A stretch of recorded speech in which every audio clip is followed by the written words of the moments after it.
Welcome back, DPReview TV viewers. Chris Nichols here. And Jordan Drake here. And it is the end of the year. It is that time of year. Sorry, he's like buried in my crotch.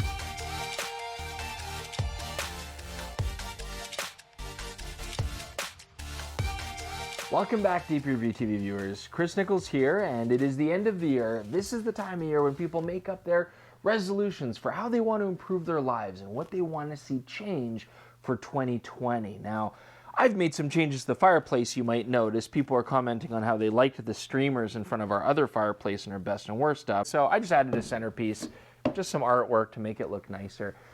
And what we're going to do today is we're going to talk about not our own resolutions, because frankly, Jordan and I have just reached a level of perfection. I mean, we just, we don't need any more improving, but we feel that we could very graciously help others improve their lives. So we want to suggest to the manufacturers of digital cameras of today what they can do to change their strategies, lead their companies in different directions for 2020. That's what we're going to do today. Jordan's going to join me. We're going to talk about our final resolutions for the manufacturers for 2020. Now let's kick our New Year's 2020 resolutions off with Canon. What we'd like to see is a full-featured professional R-series body. Let's get a higher res EVF panel in there. Let's get higher frames per second, better buffers so we can tackle wildlife and sports. Dual card slots would be great, and maybe even look at a higher res sensor. That would be awesome too, because the competition's getting pretty stiff. We'd also like to see some more affordable RF mount lenses, although we love all the professional lenses that Canon has made so far.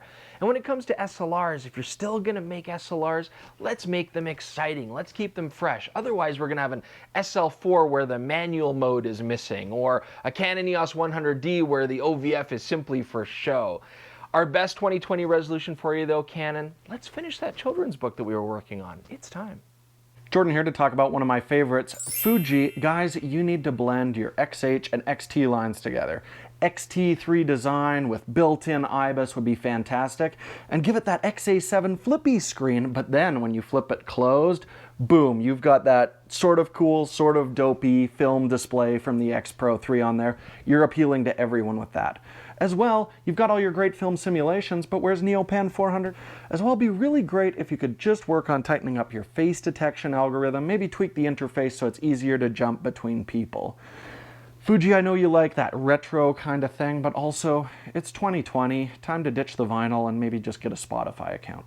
All right, Nikon, it's your turn. Now for 2020, we do like a lot of the Z-mount lenses that are being made, but let's get less Nox and more 70-200. Now when it comes to tracking AF, that's gotten so much better. We're really happy about that, but let's go back to calling it 3D tracking. I think that's a good step for 2020. And most importantly, let's get the interface that made 3D tracking so easy to use back into there. And everybody else is doing the touchpad AF when you got your eye up to the viewfinder. Gotta bring that back. This is your to do it, Nikon. Bring it back. And that exercise bike in the basement, it's not gonna ride itself. Well said, Chris. Okay, Olympus, you brought out the EM1X early this year, and that had some really great machine learning-based autofocus tricks. It had some great computational photography stuff like the handheld high-res mode. Then you brought out the EM5 III, and it did not offer those things that are what we liked about your new cameras this year. It's time to put them in across the line. The starting place would be an EM1 III with those cool EM1X tricks in a more compact body. Also, I love your dual IS that uses both lens-based and sensor-based image stabilization that works together, but it only works with 2 Olympus lenses at this point. I know you haven't talked to Panasonic in 3 years, but it's time for you guys to get together, have a coffee, and make your lens and body-based image stabilization work together. It's time. One more resolution for you. Your weight has been all over the place this year. The EM1X is huge, then the EM5 III that's almost smaller than it needs to be. It's time to quit the fad diets, Olympus. You might think Sony is doing an amazing job, but they have a lot of room for improvement in 2020. First thing, let's start a brand new year with a brand new menu design. Let's just get it out of the way and then nobody will complain about it anymore. And in the video market, what's going on? We've been waiting for this A7S III for a long time.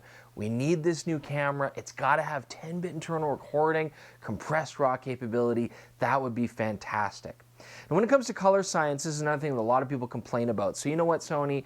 Bury the pride and just take Canon's or Fuji's science, like rip it off, steal it, copy it to a T, whatever you need to do. Call it Sony's Cyber Mega Color Splash Factory or something like that. Doesn't matter. Oh, and this has been a long time coming. About those compressed RAW files, the term lossy is so 2006. It is time to get lossless compressed RAW files, Sony. Oh, and don't forget, call your mom more often. Otherwise, you're going to regret all that time you've missed when it's too late.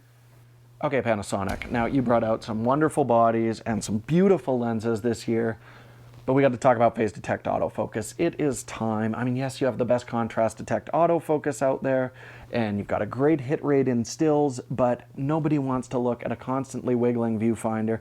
It's time to move to something that inspires a little bit more confidence. It's time to phase in some phase detect autofocus. Also, we got to talk about your style a little bit. It can't always be power suits every day. You need to have a little more fun with your wardrobe, you know. Show people that you're a delight inside and out. Now, Leica, this is a tough one because you do so many strange things, so many random things, and yet everybody seems to love it and always comes out for the best. But I think it's time that we finally see a hybrid EVF OVF rangefinder for your classic M series cameras. A lot like you'd see in the Fuji X Pro 3, but we're talking a proper rangefinder here, okay? It's going to be an engineering nightmare, but if anybody can do it and then can market it successfully afterwards, it's you, Leica. And think about all the guest designers that you could have in, and you know, all the limited editions you can make. You could name it an MD or an MZ or MT or MV or I have no idea. Call it an M11. Name it after a roadway from Woodford to Cambridge in England. Why not? It'll be awesome. And as for 2020, your final resolution, let's get some more hobbies, but maybe something that's really basic and pedestrian, like, I don't know, macaroni art? All right, Jordan, what are your thoughts on the next one? Resolution time, Sigma. Lens designers, you guys have been killing it. Back to work, you're doing great. Camera division. Now, you got a bit of a spotty track record. The FP is a very interesting option, but let's be honest, it's for video people, and I know what you guys want. You want the photographers. There's one thing they love about you, and it'll bring them back, and that's the foveon sensor. So let's do a modular FP-style body, but with a foveon sensor in it. Now, I'd change the grip. I don't really like the options you guys have right now. Don't go crazy. Don't go like a Quattro or anything like that. Just a nice SLR-style hand grip. I'd love it, too, if we could get a nice compact EVF we could put right on the hot shoe. That'd be really sweet, and I want it to have a mechanical shutter. I don't want to have to worry about weird rolling shutter artifacts or anything like that right now. I'm going to help you out with the name, not even a consultation fee. Let's call it the Quattro Formaggio. Sounds classy, doesn't it? The rest of my advice for this year, just do the opposite of what your instincts tell you. Let's Costanza 2020. All right, thank you so much for joining us for another fantastic year here at DPReview TV. We really appreciate the support. Thank you to my co-host Jordan as well.